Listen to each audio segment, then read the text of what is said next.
Hello, everybody, and welcome to this week's On the Fly. I'm your host, Gene DeFilippo, and our guest this week is the highly successful Patti Phillips, the Chief Executive Officer of Women Leaders in College Sports. And Patti, just a little bit about you is before I introduce you. You've been there since 2010, approximately 14 years. During your time, the association has tripled in numbers. You have empowered women in athletics. You've raised the brand. You've done so much. Welcome to our podcast. We're thrilled to have you. Gene, thanks. You also have done so much in the industry. It's been so fun having our paths cross over the years, particularly in the last several when you were doing searches and we were always so helpful. So it's an honor to be sitting here with you. And of course, super excited to be connected with Playfly and Christy Hedgepath and the work she's doing. So really happy to be here. Yeah, I love teasing Hedge. She's done such a good job as our president. And I tease her all the time. Hedge. She's so good. Okay, let's start. What exactly does your organization do to promote women, Patti? Well, it's not a short answer, Gene, which is good because we do so much. I mean, we have positioned ourselves as the premier leadership organization that develops, advances, and connects women leaders. And Gene, you mentioned, that I've been here since 2010. I think it's important to note how much the brand and the organization has evolved and changed with the times. Back then it was NACWA. It was an advocacy organization. And that was back when the NCAA was federated. And so as those things have evolved and the needs have evolved, when we changed our name in 2016, but prior to that, we changed our mission statement to be a leadership organization. So we focused on the landscape. What is it? What are the needs? And we believe the world needs more women leaders in sports. So we have built an organization that does that for all women at all levels. We like to say we prepare and position women to advance at every level of their career. And that means we've got training programs. That means we have a whole community and a platform for women to engage and connect. We've got a career connect job database so women can be seen and put into searches. We champion women leaders through our awards and our podcast and, having them speak with us on events. And then, and as you know, from your time on searches, we engage in conversations with leaders and hirers about what women need to do, what we can do, and what the hirers need to do, overcoming, unconscious biases to help make sure that there are really fair and diverse and equitable hiring practices. So that's what we do. It's a lot. Ultimately, it is all around our purpose, believing that the world needs more women leaders in sports. And what can we do to help move the needle in that direction? Great. I have two daughters. One of my daughters played basketball at Villanova. My other daughter played field hockey at Boston College. I know what college athletics did for them, and I hope we can continue to do this going forward at a lot higher level on the women's side.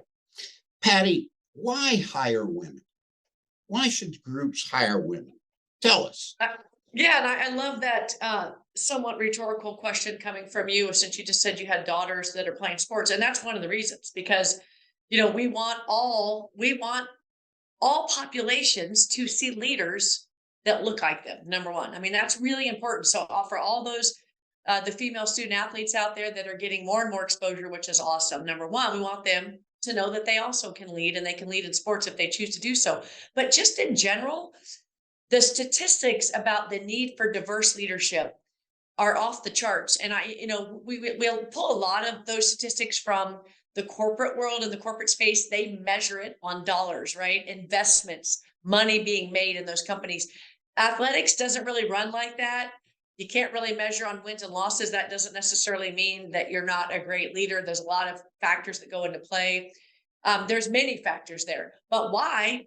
Because first of all, We need more diverse leadership. We can't have all leaders looking the same. We all know that. We need leaders that look like their populations. And we have women that want to lead. I mean, all of those factors are a reason for why. And we have women that are ready and that are capable. And the leaders we have in these roles now are absolutely crushing it. And Christy's one of them. So Christy's a great example. Like, there are women that are talented that bring a different perspective and a different way of looking at things, and not a different necessarily type of leadership, although some would argue that. I think every leader is different.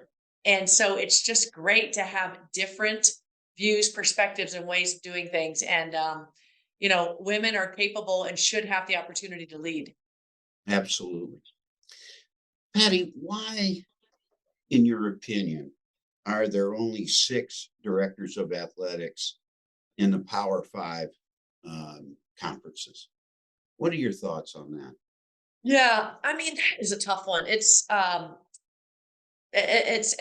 is really unfortunate, actually. But I do think at that level, and I wrote an op-ed in USA Today a couple of years ago on this. And when you really drill down, and actually, and when I talk to search firms, and you talk to presidents and chancellors, and search firms used to say, well, we're putting women in the searches, but yet the hirers aren't making that decision. And we talk to the presidents and chancellors, the hirers, and they're saying, well, we're really getting a lot of pressure from donors. So I think the why is multifaceted. Number one, there's an overall gender bias in these power positions that relate to sport that are particularly connected to football. Now, this isn't a blame factor. Many of these biases are unconscious. But there's a bias there about women leading at that level because of the big business of football. The argument is they haven't played football or been around it. And you and I both know those are not very good arguments at all. They're not valid arguments, because many of the men that are leading haven't played football, and women have been around. They've grown up around football. So, but there is a gender bias. That lack of football experience is as again, something that's tossed out there, which I don't think is valid at all. We do know some other things that have come up is the lack of experience around external and fundraising, which quite frankly could be valid. And we're trying to change that. The reality at that level is, we've all heard about the arms race and everyone trying to raise money to stay ahead. And again, right or wrong, that is the nature at that level. And traditionally, Gene, we know women weren't tracked in those external roles as much. Now that is changing, and we're certainly tracking the trend so that we can teach this in our institutes to younger women, but that's been a bias. They get there, if they had come up through student athlete development, the president or other influencers are saying, we need someone that can raise money. And there hadn't been that. Now, I think people can learn that and everyone can do it. You can hire people, but I'm just telling you what the conversations we've heard. And then I think another factor is just which we've worked really hard to develop and expand is that network. This used to happen behind the doors, before the search firm, outside of the search firm, guys picking up phones, who do you know? And women weren't in those circles back then. We are now. And I'm thankful that we actually get those calls. Gene, you've called me several times. So we're actually understanding more of those processes. But all those factors together have created, these barriers for advancement. I think if it was just one, it's more overcomable. But there's been all those. And again, these are cultural things that don't change overnight. I think they're changing. I think they're changing too slowly, but they are changing. But Gene, I don't know if you have anything to add. I mean, you've done some of these searches as well, and you were at that level. That's what we've seen from our perspective. Yeah. I think what's going to help that a lot is, I don't have the statistics here, Patti, but I'm told by a large number of people that the 2 fastest growing sports in this country are women's flag football and pickleball. And if that's the case, that is going to really open the door for some women who people have said, well, they haven't played football, or Exactly. they haven't administered it. They haven't been an administrator for football. But you're right. There's a lot of men out there who did not play football, who graduated, didn't even play college sports, graduated from a school like OU or Georgia or wherever it Yep. might be, went on and became a fundraiser. And so I think that this flag football for women is going to be a really, really good thing. I do believe that. Yeah, I wish that had come on a long time ago. I used to love flag football, and I am an avid pickleball player right now, so that's a good thing. It's a great sport, but to your point, and then the collegiate space, it's going to take a long time before those sports have the kind of influence that football does, and quite frankly, men's basketball. Um, Women's, well, now we're going to talk about that. Boy, talk about how that has exploded. Again, these are cultural biases in general, and we know sports is a microcosm of society. So whatever is out here with the biases of big businesses, with women leading big businesses, there's not enough women CEOs. Those numbers aren't where they need to be of the Fortune 50 companies. They're improving. So again, we're a microcosm. And it's just, we all have to keep talking about these cultural biases and these unconscious biases so that we can overcome it. And I think the other key piece is for any minority group, you need to have the people in the majority that help you along. And so we've really worked on engaging our male champions like you and others that can help us, get through the door if we're having a hard time. The guys and those in the positions of power now have to be the ones that take the lead on helping to change the narrative, because women are ready. And women, we've been saying we're ready, and we have been positioning the women, and women are raising their hands. When I first got the job, search firms would say, well, there's no women that are ready. They're not raising their hand. They don't want to move. And we're like, okay, good to know. And we started at that time, it was an Excel document of our candidate list. Now we have a whole Career Connect database that has literally thousands of women at all levels, but we certainly have qualified women at each level to advance into these AD and commissioner roles that are ready. So we're chipping away from all sides for sure. Great. We have to talk about the 9.9 million viewers Amen. Let's that go. viewed the women's championship game. Now, before you go ahead, let me tell you the statistics that I have. That 9.9 million viewers is more than last season's Sugar Bowl, Orange Bowl, or Cotton Bowl.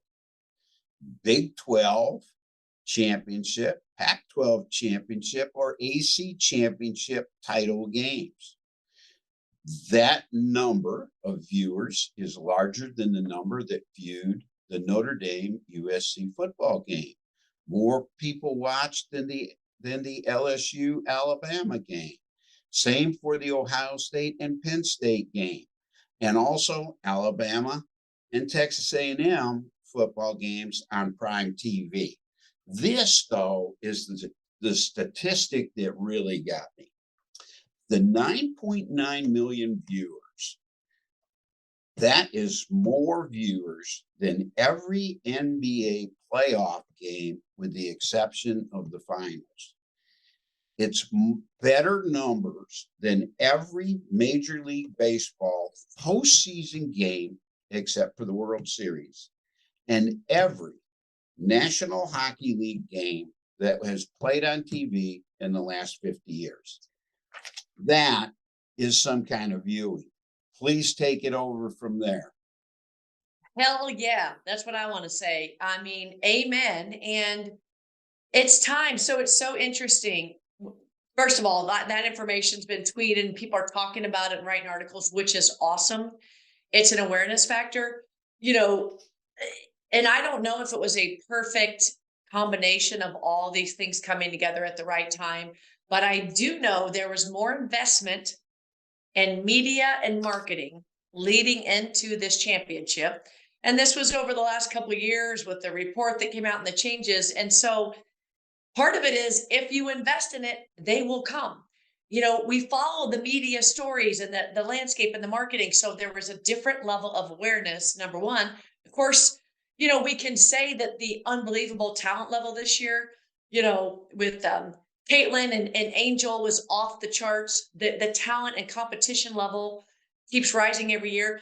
But, I don't know that we can go back and say that at the time, some of those other teams, the UConn teams, the Tennessee teams, those also had great talent. Now, obviously, the talent gets better every year on both sides. So we had that. We had the great rivalry. People knew about it this year. People knew about it, and they wanted to tune in to see it. And they put the women's championship on ABC, which was more easily accessible. And so, all these decisions that were made a difference. And I think that's what I want people to know. First of all, I love my brother who always kind of tunes in, but all these people were like, oh my God, these games are amazing, especially the Final Four and the championship.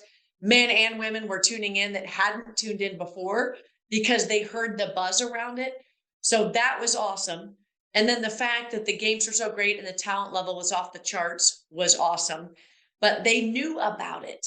And so, people want to say, what comes first, the talent or the media marketing? Actually, the investment came and it paid off. I mean, so it just, there's been great games in the past too, and there's been great talent level, although obviously, they're both shattering records this year, but yeah, it was phenomenal. It is a watershed moment, and it's an opportunity and the renegotiations and everything going on to really make sure that these games are accessible and that they're marketed to audiences everywhere. So I couldn't be more excited about it. To their credit, I think that ABC and ESPN did a very, very good job in promoting and advertising the game. 100%. Putting it over the air on a national network where more people could get at it. Yep. Certainly had an effect on those 9.9 million viewers. And I know they're very, very smart at ABC and at ESPN. That won't be the last time they do that. I can tell you that. Absolutely. That's the whole point. The investment paid off. Give women a platform and it pays off. And I think that's the story we've been saying for years as women. Let people have a chance to watch. I've always said, growing up in the business of sports, and I started my career as a coach, it's really hard to be a women's sports fan at times. And it's getting easier, but you couldn't find games. They're on certain channels you don't have or can't find. And, when ESPN took over that contract and televised all the games, that was super helpful. Many of them, though, were still on the U or 2, or you had to have special access. The apps over the years helped. But this year, it all came together, and it wasn't just ESPN and ABC. I mean, some of their partners stepped up in a big way with commercials and advertising, everything around it. And it just goes to show it pays off. It pays off. It's not less than. It is a outstanding standalone product on its own. It's different, and it paid off. So yeah, we're all still basking in the glow of any woman working in the business of sports, no matter what area, is thrilled about the numbers here. It just proves it can happen across the board. That's great. That was a great answer, Patti. Thank you very much. All right. Now, I know there's a lot of men and a lot of women listening out there, and they're all going to ask the question, what can they do to assist you and to help keep the ball rolling? What would your answer be? Okay, I've got 4 really clear things that people could do. Number 1, invest in women's sports. We just talked about that. That's what ESPN and ABC did, and the NCAA and everyone around the women's championship. Invest, whether that means you're an athletic director or over any type of sports program. Invest in women's sports. Make sure there's equity there. Number 2, hire women within your organization. Hire women. Make sure your leadership team is diverse. Make sure you have women in the pipeline, and we can help you with that. Don't ever say, we don't know where the women are. We've got them, and we have them in a database called Career Connect. We can give you access to. We'll help you in your searches. We'll give you a list of names. So be committed to hiring women. And part of that is too, I like to tell hirers, when people say, well, I'm looking for these specific skill sets, that's part of that unconscious bias. I love to have conversations with hirers and say, hey, can this skill set transfer? And sometimes if you want to hire women, you got to be open to the different experiences they've had coming into it, but the talent level is there. So invest in women, hire women, advance women within your organization. And that means you can't just leave them over here hoping that they're going to do what you need them to do to advance. That means pull them into meetings, take them to your donor meeting, have them sitting in the chair next to you, sometimes listening on calls, teach them, champion them, champion women. If you truly see a potential in a woman, help her be the one that is going to make sure that she advances. Be a champion. I'm going to send you, and if you do, I'll send you a shirt that says, I champion women leaders. It's got a bracelet. So commit to advancing women in your organization. And the fourth thing is support organizations like ours. We're doing a lot of work behind the scenes. So we need your support and memberships. We need your support. We have individual donors. We need your support showing up to our national convention. There's all sorts of ways to get involved, and I could talk more in detail. But those four things: invest in women, in women's sports, hire women, advance women within your organization. You have to intentionally do that, and then support organizations like ours that are working in the space. Yeah, very good. Having been an athletic director for nearly 20 years, I often said that what we looked for when we hired somebody was we wanted a great person. We wanted somebody that had a tremendous work ethic. Uh, College athletics is not brain science, brain surgery. It's not putting someone on the moon, a man or a woman on the moon. We can teach you if you're a great person, if you have a great work ethic, if you can communicate with people from all walks of life. We can teach you a lot about athletics, but you have to have somebody that's smart as well as those three other things that I mentioned. And certainly there's a number of women out there, just like there's a number of men who have those qualities who will be successful. Yep. Gene, I love that you said that. And I hope more leaders will lean into that. I think what's happened in this industry is people have gotten too siloed, and not only siloed in their roles, but hirers are very siloed in what they're looking for now. They want so many years experience in this specific marketing, or they want so much experience in fundraising. Everyone can learn to be a fundraiser. Everyone can learn to be a sports supervisor. So you're right. And I personally, as a leader, I hire for EQ, for grit, for energy, and commitment. We want someone that's going to fit into our culture. They've got to want to be good, then have a growth mindset. And that's part of that emotional intelligence factor. And then we're going to teach you to do this specific job. I think we need more leaders in the collegiate space being open to that, because they get so siloed into wanting you to check all these specific boxes, which actually, when you are leading, you're delegating many of those things. So it's more, it's more about being able to manage people and setting a vision. But, we need to make sure that we're still hiring women throughout the pipeline at all levels.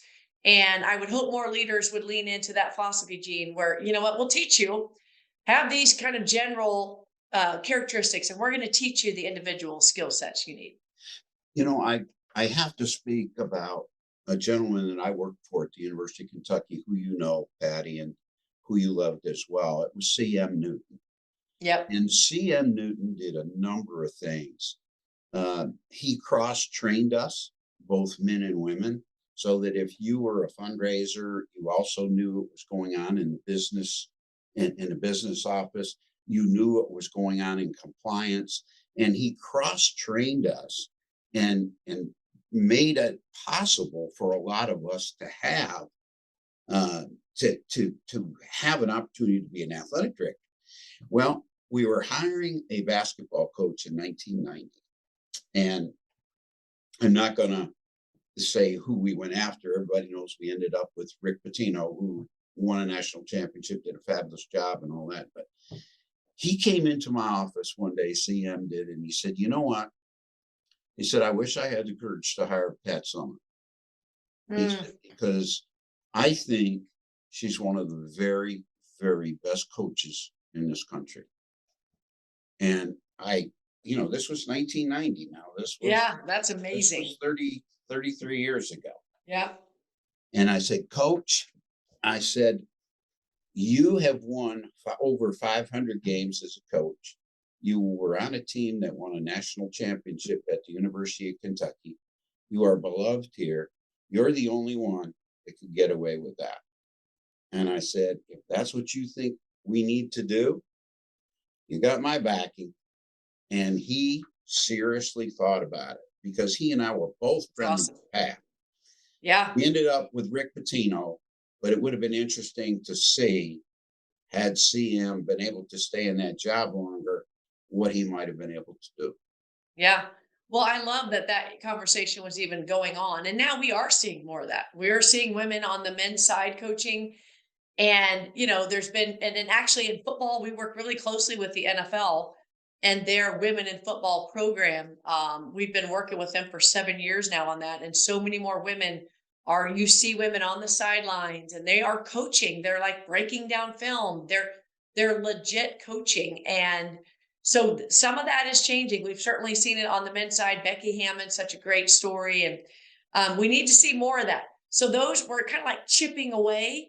And, I get impatient and it's like, we've been chipping for a long time. We want to see more of the tsunami. It's time for, more of these opportunities. And listen, I'm not saying we need to be all women leaders either. It needs to be equity. Like we need some 50%. We need opportunities for women in these spaces. And again, we're getting there. We just, we'd like to see it moving a little bit quicker than it is though. Yes, I get that. My son John's the head coach uh, of the New Orleans Breakers in the United States Football League, and I was with them last week when they had a scrimmage against the Memphis Showboats, and I believe there was at least one woman referee on the field or official.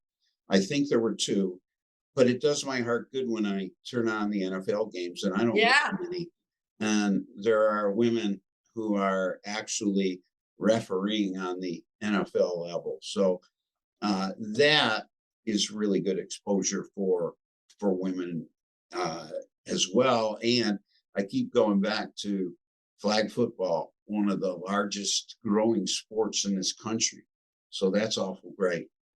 Patti, you told us all about your organization and the desire to advance women. How can people get involved in your organization? And also tell us a few of the people that you have had in your organization that have gone on to the NFL or to the NBA or just so many. I read so many of your women have advanced to these programs. How do people get involved in your organization?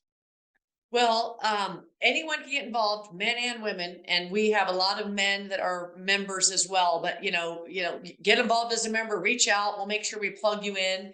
We have all sorts of affinity groups. Once you get involved, you'll get on a call and we'll tell you all the different offerings that we have. I mean, again, it's many. But these affinity groups have a special platform called Engage.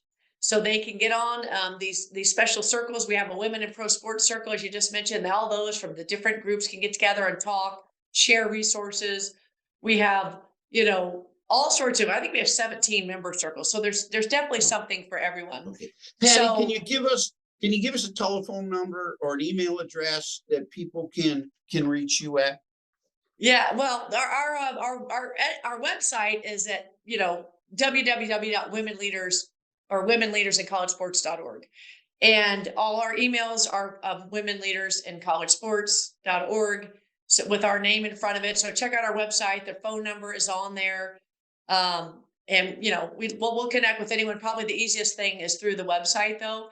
And Gene, to your question before about, we've got so many women from the collegiate space that are actually now in the pro space in one way or another. Molly Marcoux went from Princeton to the LPGA. China Jude is at the Denver Broncos. Andrea Williams is at the Utah Jazz. She was at the college football playoff.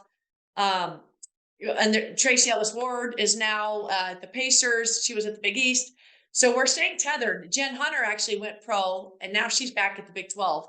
So there's women that we are keeping tethered through this kind of Engage platform and making sure that there's a space for all women leaders in the business of sports. And so we invite all men and women out there working in sports, particularly the women, but we certainly engage men that want to get involved as well and get involved as champions and help support other women. We engage them in many ways too. So reach out, check us out on the web, womenleadersincollegesports.org. Great. Patty, it's been such a pleasure to have you. You've enlightened us in so many ways. I just want to thank you for all that you continue to do for college athletics, pro athletics, amateur athletics, women's athletics. You are really, really special. And thank you for making time to be with us today. Thank you, Gene. Really, really enjoyed the conversation. We're out of time today on this week's podcast. I want to thank Patti Phillips for being with us. I'm your host, Gene DeFilippo, and thanks for your time this time, and we'll see you next time.